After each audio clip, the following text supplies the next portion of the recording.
بسم اللہ الرحمن الرحیم۔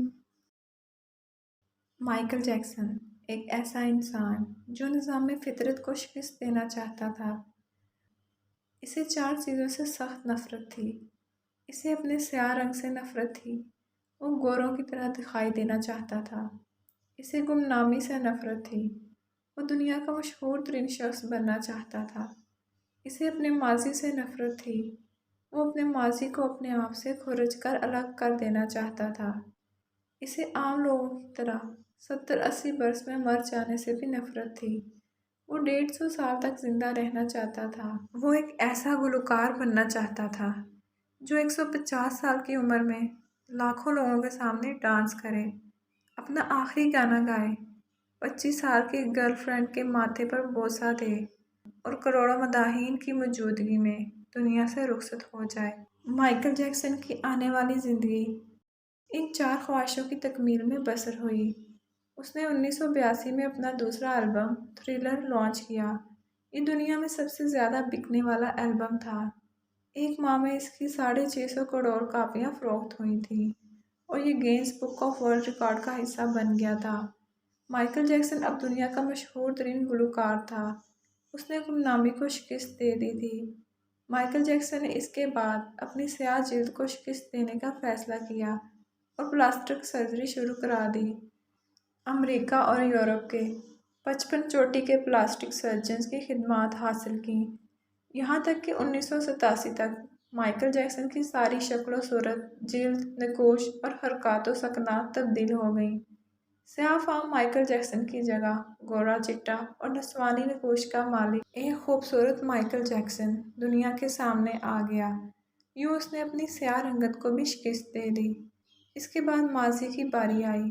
مائیکل جیکسن نے اپنے ماضی سے بھاگنا شروع کر دیا۔ اس نے اپنے خاندان سے قطع تعلق کر لیا۔ اس نے اپنے ایڈریسز تبدیل کر لیے اور اس نے کرائے پر گورے ماں باپ حاصل کر لیے اور تمام پرانے دوستوں سے بھی جان چھڑا لی۔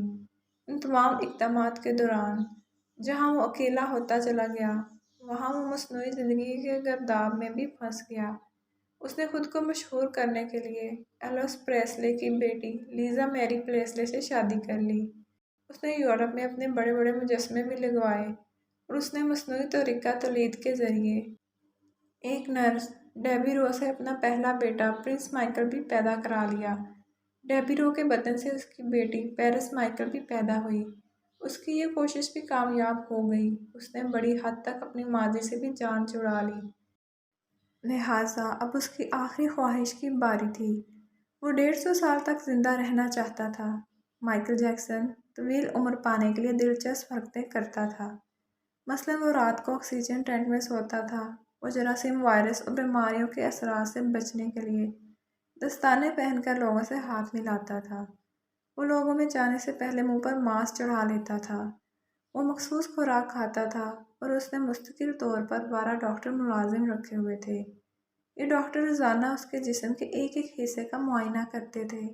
اس کی خوراک کا روزانہ لیبارٹری میں ٹیسٹ بھی ہوتا تھا اور اس کا اسٹاف اسے روزانہ ورزش بھی کراتا تھا۔ اس نے اپنے لیے فالتو پھیپھڑوں، گردوں، آنکھوں، دل اور جگر کا بندوبست بھی کر رکھا تھا۔ یہ وہ ڈونر تھے جن کے تمام اخراجات مائیکل اٹھا رہا تھا اور ان ڈونرز نے بوقت ضرورت اپنے اعضاء اسے عطیہ کر دینے تھے۔ چنانچہ اسے یقین تھا کہ وہ 150 سال تک ضرور زندہ رہے گا۔ لیکن پھر 25 جون کی رات آئی۔ اسے سانس لینے میں دشواری پیش آئی۔ اس کے ڈاکٹرز نے ملک بھر کے سینئر ڈاکٹرز کو اس کی رہائش گاہ پر جمع کر لیا۔ یہ ڈاکٹرز اسے موت سے بچانے کے لیے کوشش کرتے رہے لیکن ناکام ہوئے تو ہسپتال لے گئے۔ وہ شخص جس نے 150 سال کی منصوبہ بندی کر رکھی تھی، جو ننگے پاؤں زمین پر نہیں چلتا تھا، جو کسی سے ہاتھ ملانے سے پہلے دستانے چڑھا لیتا تھا، جس کے گھر میں روزانہ جراثیم کش ادویات چھڑکی جاتی تھیں اور جس نے 25 برس تک کوئی ایسی چیز نہیں کھائی تھی جس سے ڈاکٹروں نے اسے منع کیا ہو، وہ شخص صرف 50 سال کی عمر میں اور صرف 30 منٹ میں انتقال کر گیا۔ اس کی روح چٹکی کے دورانیے میں جسم سے پرواز کر گئی۔ مائیکل جیکسن کے انتقال کی خبر گوگل پر 10 منٹ میں 8 لاکھ لوگوں نے پڑھی۔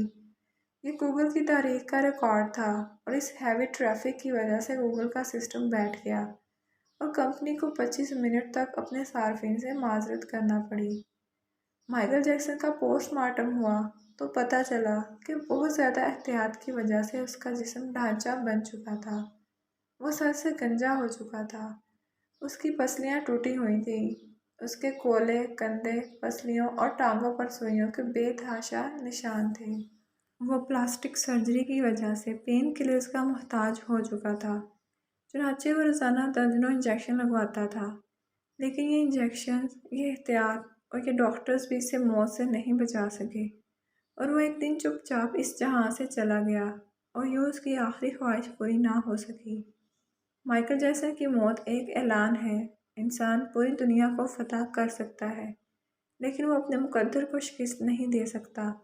وہ موت اور اس موت کو لکھنے والے کا مقابلہ نہیں کر سکتا۔ چنانچہ کوئی راک سٹار ہو یا فرعون ہو، 2 تن مٹی کے بوجھ سے نہیں بچ سکتا۔ وہ موت کو شکست نہیں دے سکتا۔ لیکن حیرت ہے کہ ہم مائیکل جیکسن کے انجام کے بعد بھی خود کو فولاد کا انسان سمجھ رہے ہیں۔ ہمارا خیال ہے ہم موت کو دھوکہ دے دیں گے، ہم 150 سال تک ضرور زندہ رہیں گے۔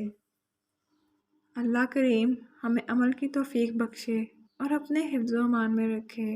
آمین۔